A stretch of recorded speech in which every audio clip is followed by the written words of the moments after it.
What if the ancient world didn't crawl toward progress? What if it reached heights we no longer remember? A granite core near the Great Pyramid shows spiral grooves so deep and uniform that engineers still debate what kind of drill could have made them.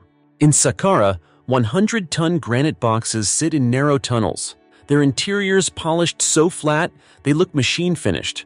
And in Mesoamerica, small stone figurines were magnetized on purpose, aligning subtly with Earth's field as if designed to read direction. If artifacts like these are real, why is the knowledge behind them gone? Modern history teaches us a comforting idea that human knowledge moves forward in a straight line. Stone tools become bronze, bronze becomes iron, iron becomes machines. Each generation builds cleanly on the last. Progress in this view is cumulative and irreversible. But archaeology does not always agree. Scattered across different continents and separated by thousands of years are artifacts that do not fit this linear story. They are not myths or legends. They are physical objects made of stone, metal, and mineral that still exist today. When examined closely, they show signs of precision, standardization, and technical intent that appear out of place in their historical context. These objects share a disturbing pattern. They are often isolated, appearing without a clear developmental trail. There are no prototypes before them and no improved versions afterward. The tools that should have produced them are missing. The manuals, workshops, and training systems that normally accompany complex technology have vanished. What remains is only the finished result, silent, intact, and unexplained. This is not a story about aliens or supernatural forces. It is something more unsettling. It is the possibility that advanced knowledge can exist, function effectively, and still be lost. In some cases, ancient texts describe machines that should not have been possible. In others, modern engineers analyze tool marks and material properties that exceed what hand tools are believed to achieve. Sometimes, the mystery lies not in how impressive the object looks, but in how consistently it was made, as if guided by rules, measurements, and repeatable processes. If even one of these artifacts represents genuine lost technology, then history is not just missing details, it is missing entire chapters. And when we line these discoveries up side by side, across China, Egypt, Mesoamerica, India, and the Mediterranean, a larger question emerges. Are these unrelated anomalies? Or are they fragments of technological traditions that rose, functioned, and then collapsed due to war, climate change, social breakdown, or the simple fragility of knowledge passed from one human mind to another? The 10 discoveries in this film are not presented as proof of a forgotten golden age. They are presented as evidence of discontinuity, moments where human capability appears to spike, then disappear without explanation. Each one forces the same uncomfortable question. If our ancestors could create this, what else did they know, and why don't we know it now? Let us begin with a machine that ancient records claim could do something humanity would not officially rediscover for nearly 2,000 years. Controlled flight. 1. The mechanical bird of Yanshi.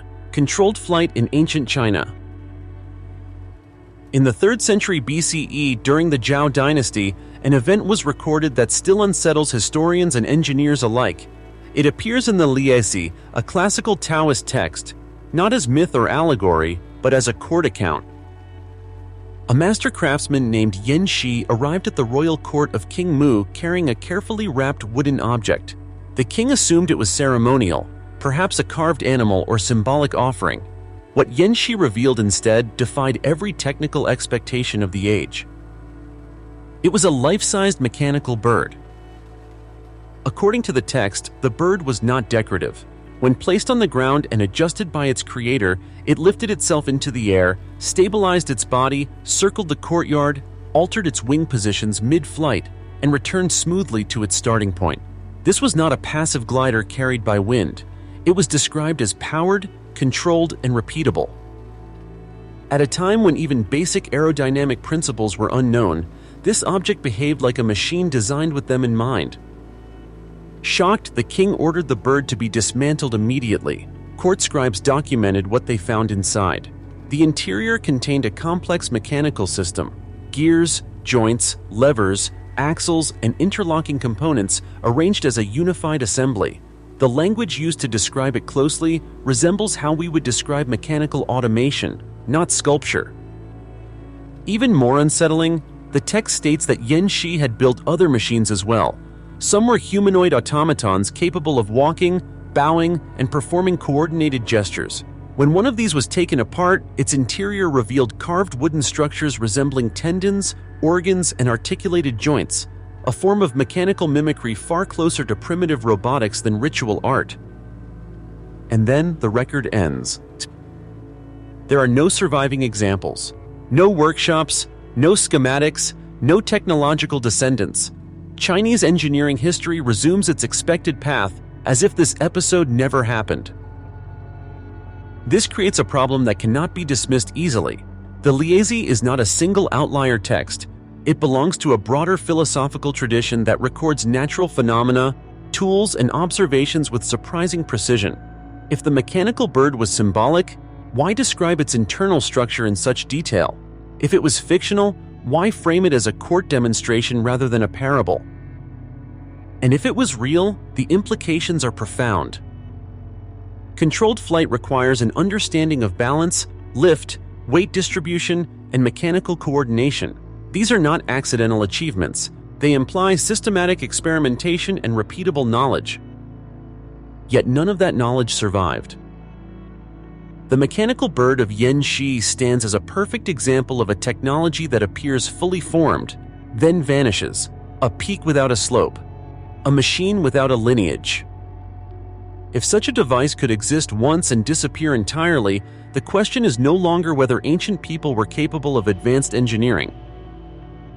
The question becomes, how much has already been lost? And this is only the first case. 2. The Quimbaya aerodynamic gold objects, flight without a flying culture. Deep in the burial sites of Colombia, archaeologists uncovered a collection of gold artifacts created by the Quimbaya civilization, dating between 300 and 1000 CE. At first glance, most of these objects appeared familiar: stylized animals, insects, and ceremonial figures typical of pre-Columbian metalwork. But mixed among them was a small group of objects that did not resemble anything alive. They were compact, symmetrical, and unmistakably engineered. These gold figures featured swept-back wings, vertical tail fins, clearly defined fuselages, and stabilizers aligned in a way that biological creatures do not possess. For decades, museums labeled them as stylized birds or abstract insects, yet no species, real or mythological, matches their structure. The turning point came when aeronautical engineers examined the artifacts, not as art, but as shapes. What they found was unsettling. The proportions were precise. The wings were angled correctly for lift. The center of mass aligned exactly where stability would require it. Nothing about the design was random. In the 1990s, engineers built scaled-up models of several Quimbaya objects. They made no corrections, no aerodynamic optimizations, and no modern improvements. The models were then tested in wind tunnels and open-air conditions. They did not tumble, they did not stall, they flew. The models demonstrated stable lift and controlled glide characteristics comparable to modern lightweight aircraft. This was not accidental aerodynamic behavior. It was functional performance. Chemical analysis added another layer of complexity. The gold alloy used in these objects differed subtly from other Quimbaya pieces, suggesting either a specialized metallurgical process or a distinct cultural purpose. Even more puzzling, nearly identical objects were found in burial sites separated by large geographic distances, yet they followed the same aerodynamic principles. That consistency matters. Artistic symbolism varies widely across regions and artisans. Engineering standards do not. The repeated appearance of the same functional geometry suggests a shared design logic, not individual artistic expression. And yet, there is no evidence that the Quimbaya or any neighboring culture possessed a tradition of flight. There are no launch mechanisms, no written references, no depictions of flying machines, and no mythological framework that would explain why such forms existed. This leaves an uncomfortable conclusion. These objects look less like representations of animals and more like miniaturized models, objects designed by people who understood how air behaves around shaped surfaces, even if they never left behind a flying machine. If that understanding existed, it did not survive. The Quimbaya aerodynamic objects are not mysterious because they are beautiful. They are mysterious because they are technically coherent and because the knowledge required to create them vanished without a trace. If flight principles were known here even in fragmentary form, then the history of human aerodynamics may be far older and far more fragile than we assume. And as strange as these golden aircraft appear, the next discovery suggests that ancient engineers may have understood something even more invisible than air. They may have understood magnetism. 3. The magnetized Olmec figurines, knowledge of Earth's invisible force. In the humid lowlands of ancient Mesoamerica, long before compasses appeared anywhere in the world, the Olmec civilization carved a series of small basalt figurines that seemed unremarkable at first. They were simple in form, human-like shapes with minimal detail, lacking the ornamentation typical of ritual objects. For decades, they were cataloged and stored with little attention. That changed when geophysicists examined them using modern instruments. What they discovered should not have existed in any society of that period. Each figurine had been deliberately magnetized. Not randomly, not unevenly, but with precise magnetic hotspots placed at the same locations on every figure: the forehead, the top of the head, and the navel. The polarity pattern was consistent across multiple artifacts, even those found at different sites. When placed on a flat surface, several of these figurines rotated slightly and aligned themselves with Earth's magnetic field. They behaved like primitive directional instruments. Basalt can become magnetized naturally, but natural magnetism is chaotic. It does not repeat in the same locations across multiple objects. To achieve this effect intentionally, the stone must be heated and cooled in controlled cycles, a process similar to how stable magnetism is induced today. Testing confirmed exactly that. The magnetic signatures indicated deliberate thermal manipulation, not accidental exposure to lightning or volcanic activity. This places the Olmec figurines between 1200 and 400 BCE, nearly 1,000 years before magnetism is formally recorded in ancient China and long before any known navigational use in the Americas. There are no Olmec texts describing magnetism, no tools designed to measure it, no evidence of compasses, maps, or navigational systems. Yet the artifacts themselves demonstrate repeatable, standardized magnetic design. Standardization is the key problem. Discovering magnetism once is plausible. Repeating it with precision across multiple objects implies knowledge, testing, and technique. Someone understood not just that stone could be magnetized, but how to do it reliably. And then that knowledge disappeared. No later Mesoamerican culture shows comparable magnetic manipulation. The technique does not evolve, it does not spread, it simply ends. The Olmec magnetized figurines confront us with a difficult reality. Entire branches of scientific understanding can be discovered, applied, and then erased, leaving behind only silent objects that still respond to forces their makers once understood. If ancient engineers could harness something as invisible and abstract as magnetism, then the limits we place on early science may say more about modern assumptions than ancient capability. And magnetism is only one invisible force. The next artifact suggests ancient builders may also have mastered something far more physical: the ability to cut one of Earth's hardest stones with machine-like precision. 4. Petrie core number 7. Machine-like drilling in ancient Egypt. In the late 19th century, British Egyptologist Flinders Petrie uncovered an object near the Great Pyramid that would later become one of the most controversial artifacts in Egyptian archaeology. At first glance, it appeared ordinary, a cylindrical core of granite, likely a byproduct of stone drilling. But when engineers examined it closely, the object raised questions that have never been resolved. This artifact, known as Petrie core number 7, displays a series of deep, evenly spaced spiral grooves running along its surface. The grooves are not shallow scratches. They cut cleanly into granite, one of the hardest stones the ancient Egyptians worked with. Granite contains quartz crystals, which rank high on the Mohs hardness scale. Cutting through quartz efficiently requires tools of exceptional hardness and sustained pressure.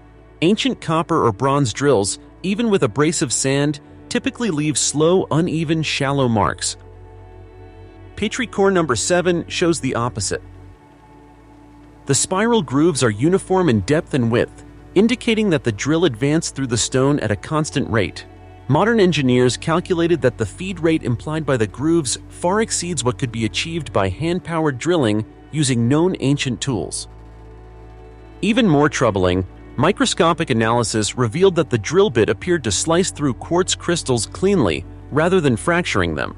This behavior is consistent with a tool maintaining stable rotational force and high pressure, conditions normally associated with mechanized drilling.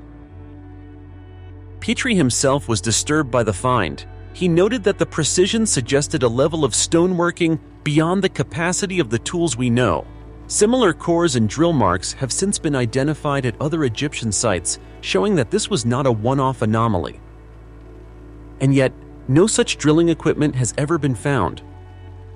There are no hardened drill bits, no mechanical assemblies, no depictions in reliefs or texts explaining how such work was done. Egyptian records are remarkably detailed when it comes to tools and labor, yet this technique is never described. This leaves a stark contradiction.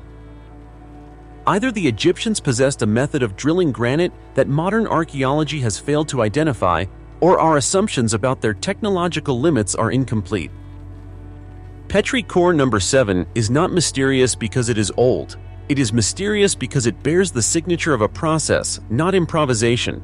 It looks like the product of a system that knew exactly what it was doing. And if such a system existed, it did not survive. The next discovery suggests that this level of precision was not confined to drilling alone, but extended to some of the largest and heaviest stone objects ever placed underground by human hands. 5. The Serapeum of Saqqara. Industrial precision without industry. Beneath the sands of Saqqara lies a vast underground complex known as the Serapeum. Carved deep into the bedrock, its tunnels contain more than 20 massive granite boxes, often called sarcophagi, each one presenting an engineering problem that has never been convincingly solved. These are not symbolic containers. Each box was carved from a single block of rose granite, quarried nearly 500 kilometers away in Aswan. The boxes weigh between 60 and 100 tons, with lids adding another 20 to 30 tons. Even with modern machinery, moving and positioning objects of this mass in confined underground spaces would be a serious challenge. But weight is only the beginning of the mystery. The interiors of these granite boxes are astonishingly precise. Their walls are flat to an almost optical standard. When light moves across the surface, it does not scatter or ripple. It travels in straight, uninterrupted lines, as if reflected from a machined plane. The internal corners form near-perfect right angles, carved into one of the hardest stones used in ancient construction. Granite is unforgiving. Its quartz crystals typically fracture under uneven pressure, leaving rough surfaces and tool chatter.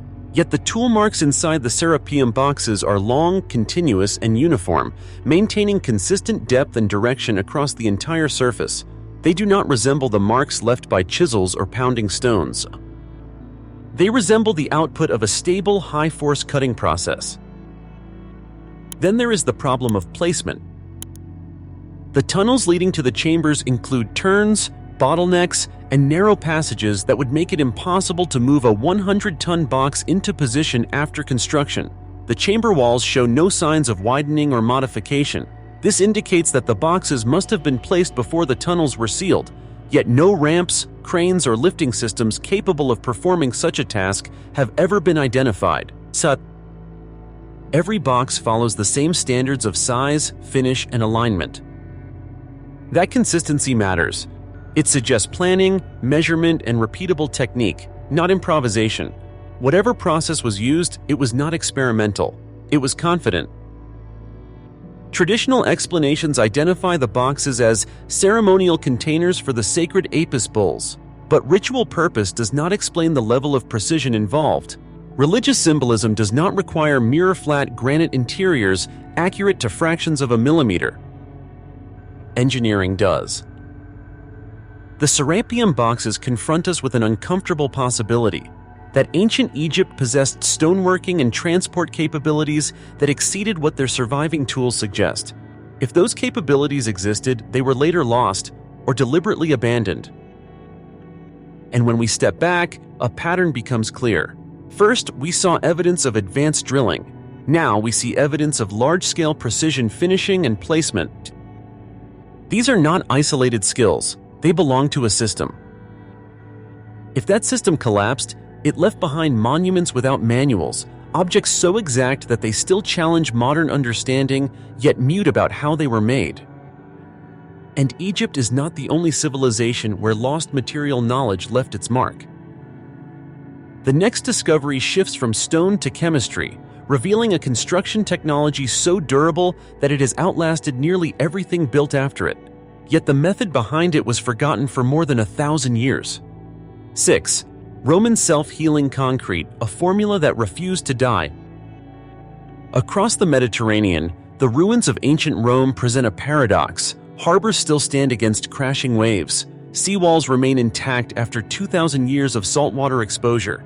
Domes, piers, and foundations endure conditions that cause many modern structures to fail within decades. The secret is not Roman architecture alone. It is Roman concrete.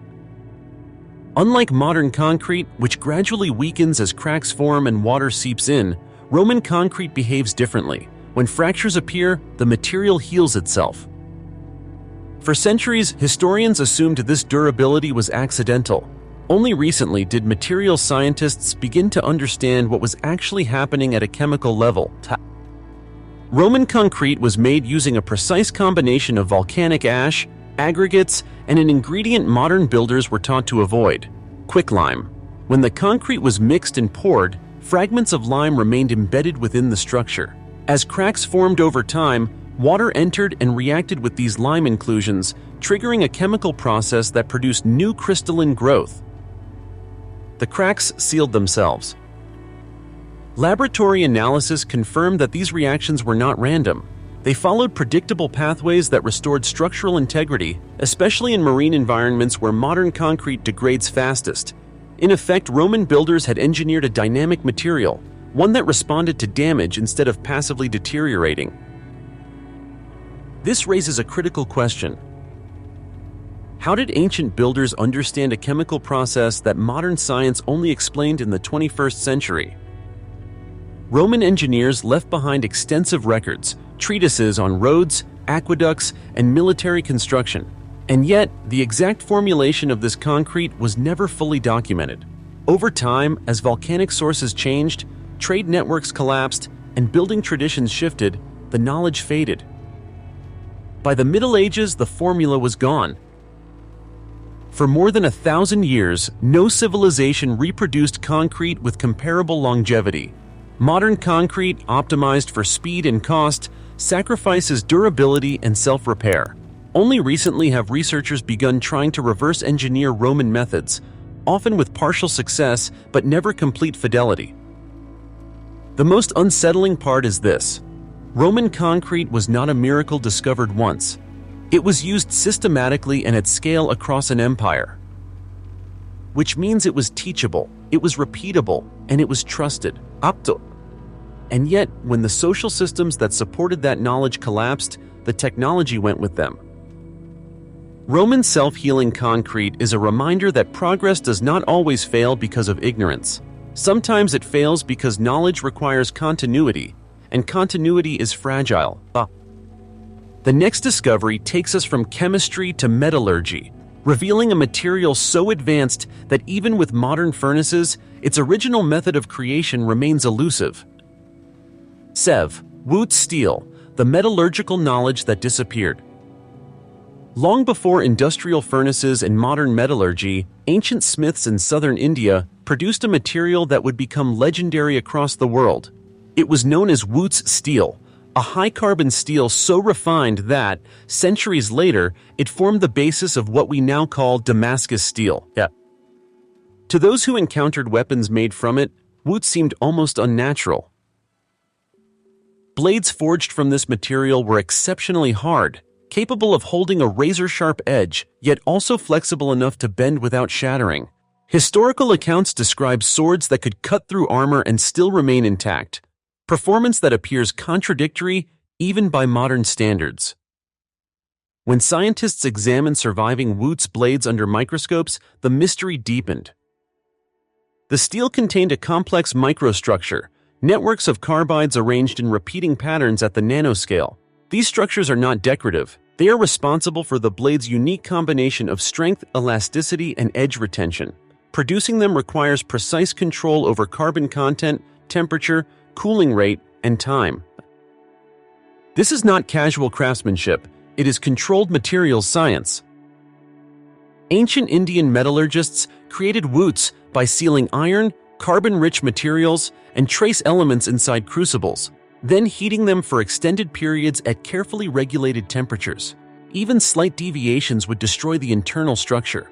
The process demanded consistency, experience, and deep empirical knowledge. And yet, the exact method was never written down.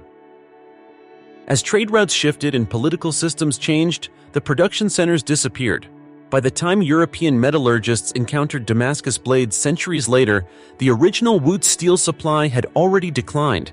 Smiths tried to replicate the material, but without success.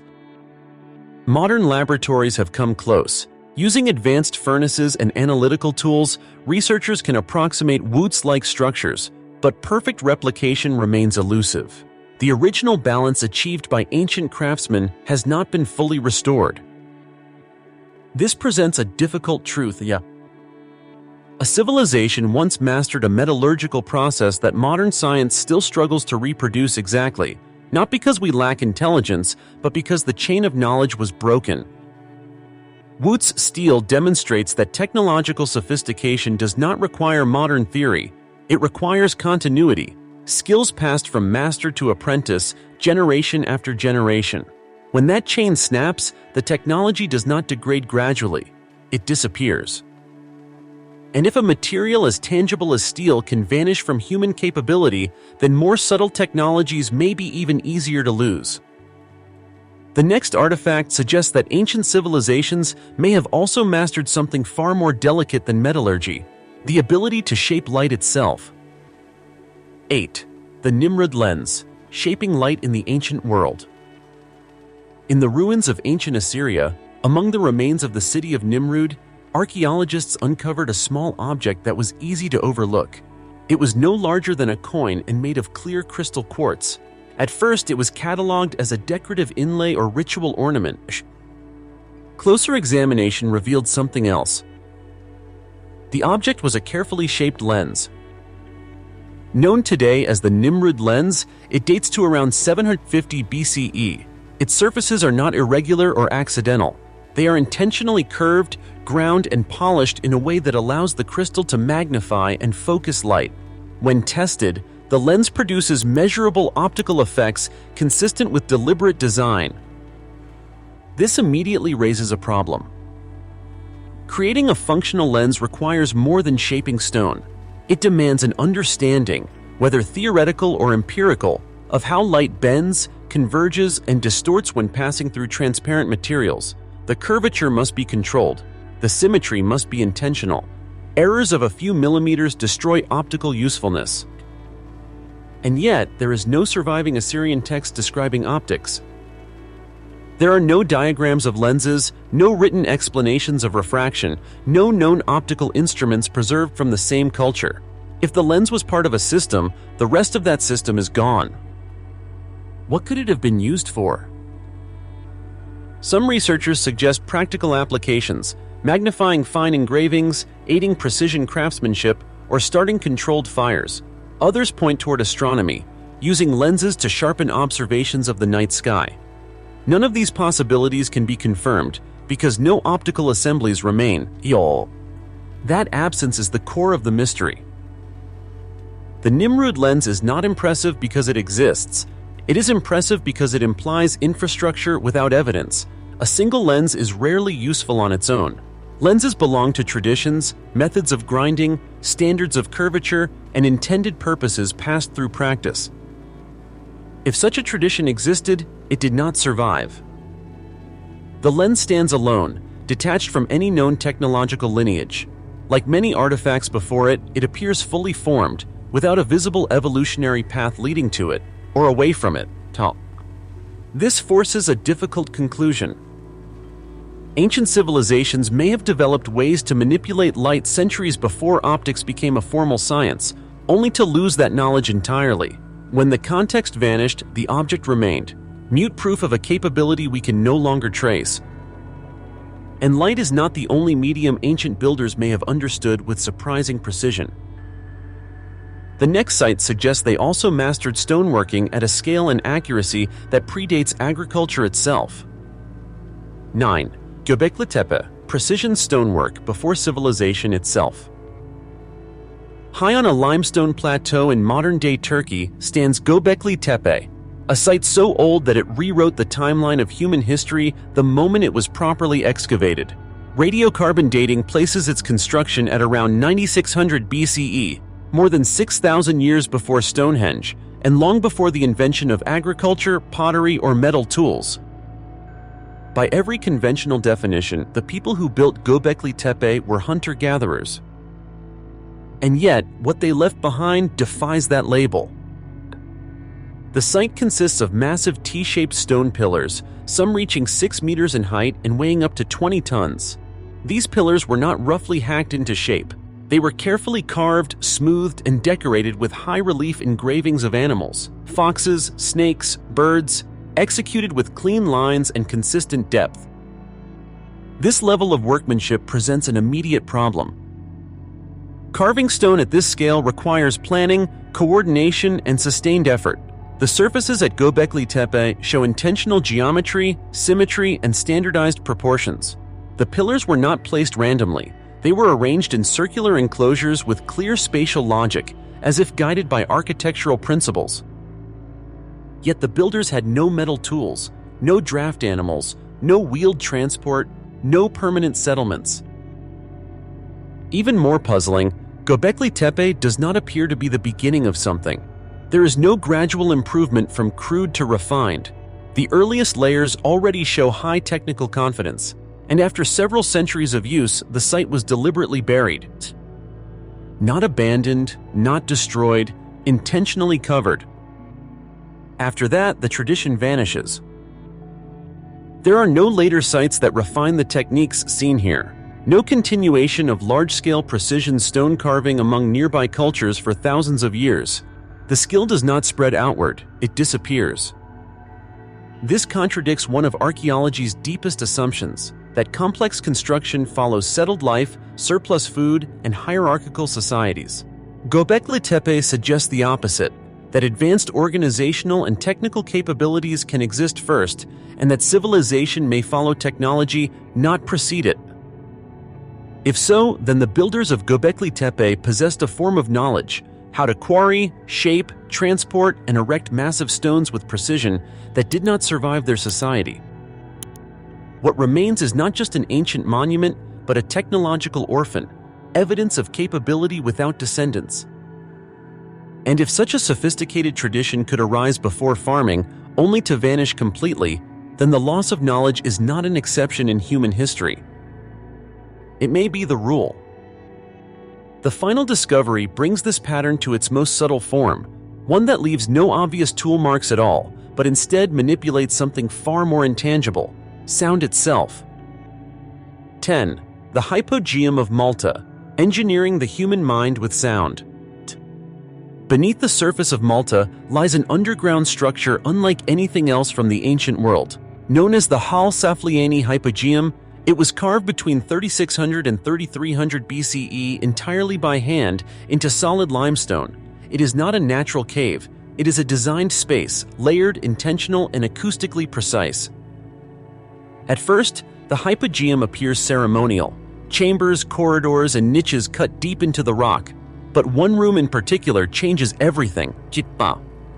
The so-called oracle chamber. When researchers introduced sound into this space, they noticed a remarkable effect. At a frequency of approximately 110 Hz, the chamber does something extraordinary. Sound waves amplify and propagate through the entire complex. A single human voice speaking softly at the right pitch can be felt as vibration throughout the body. This is not metaphorical. Neuroscientists and acousticians have shown that frequencies around 110 Hz can influence the human brain, affecting mood, perception, and states of consciousness. Inside the hypogeum, the stone itself becomes a resonator, transforming voice into a physical experience. The geometry of the chamber is the key. The walls are not smooth by accident. Their curves, recesses, and proportions interact with sound in a way that produces resonance only at specific frequencies. Outside those frequencies, the effect disappears. This means the builders were not experimenting randomly. They were targeting a result. There is no evidence of trial and error marks, no abandoned chambers, no failed designs. The acoustic effect is precise, repeatable, and confined to intentional architectural features. And yet, there are no written records. No explanations of sound theory, no traditions of acoustic architecture carried forward in the region. Later cultures built temples and monuments, but none reproduced this effect. The knowledge required to design such a space did not survive. This is what makes the hypogeum so unsettling. Stone tools can be lost, metal recipes can be forgotten, but acoustic engineering at this level requires an understanding of human perception, not just materials. It suggests ancient builders knew that architecture could shape the mind as much as the body. And when that understanding vanished, nothing replaced it. The hypogeum stands as the final confirmation of a pattern we have now seen 10 times. Technologies can rise, they can function perfectly, and they can disappear so completely that only their outcomes remain. The fragility of human knowledge. When these 10 discoveries are viewed in isolation, they appear anomalous, curiosities at the edges of history. But together, they form a coherent message. Human progress is not guaranteed. Across continents and millennia, we see the same pattern repeat. A capability emerges. It is applied with confidence and precision. It produces results that still impress modern science. And then, for reasons we can only partially reconstruct, it vanishes. Not because it failed, but because the systems that sustained it failed. Knowledge does not live in objects, it lives in people, traditions, apprenticeships, and continuity. When societies fracture through war, climate change, migration, or collapse, the most advanced knowledge is often the first to disappear, not because it is useless, but because it is fragile. The mechanical bird of Yanxi did not leave behind an aviation industry. Roman concrete did not become medieval concrete. Wood steel did not evolve into modern metallurgy. Each technology was a peak that collapsed into silence. This forces a final, uncomfortable question. What we call primitive may simply be what survived. History, then, is not a clean ascent. It is a landscape of rises and falls, breakthroughs and erasures. And the past is not incomplete because it lacks evidence, but because it demands humility. If entire technologies can be lost once, they can be lost again. The ruins around us are not warnings of ignorance. They are warnings of forgetting. And perhaps the most important lesson these ancient technologies leave behind is not how advanced our ancestors were, but how carefully we must guard what we know today.